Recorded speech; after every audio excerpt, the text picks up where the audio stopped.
Spring may have arrived this week, but it was more like winter never showed up. It's out with the freeze warnings and in with the severe weather watches, so just how unconventional will this new season be? 7 News reporter Colin Roos gives us a post-mortem on winter and a look forward at the hopefully sunnier spring. It was the kind of season that drivers love and school children don't. West Virginia largely missed out on snowmen and scarves as the state experienced one of its all-time warmest winters, second only to 1932.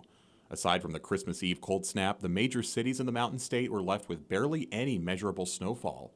State climatologist Dr. Kevin Law says even for a La Nina year, it's like winter never really came. Everything was basically single digits throughout much of the state, with the exception of the mountains, and they were still well below. But the wishy-washy winter is about to be behind us, as spring is about to turn up the heat. Above normal temperatures and precipitation are expected for April through June, according to the National Oceanic and Atmospheric Administration. Just keep that in mind as the chilly winds continue to send off March.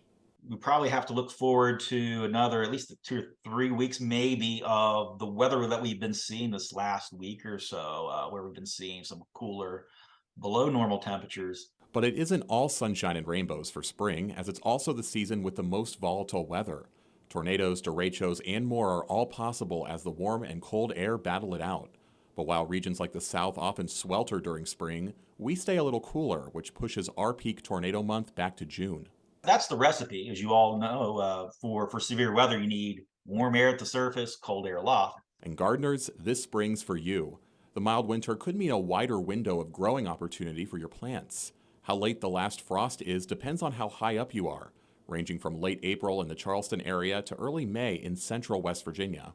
There's a considerable difference between, you take a place like Elkins, higher elevation, mountains and so forth, versus Huntington, Parkersburg, Wheeling, near the Ohio River. There's a chance that nature could get us back for all these warm winters. But for now, it's about time to find that lawn chair and get ready to see the sun again. Reporting in Wheeling, I'm Colin Roos, working for you. Thank you, Colin. And we haven't even touched on the #1 weather hazard in the state. Coming up this Friday, Dr. Law will tell us how the rain that's already fallen this season can still create floods.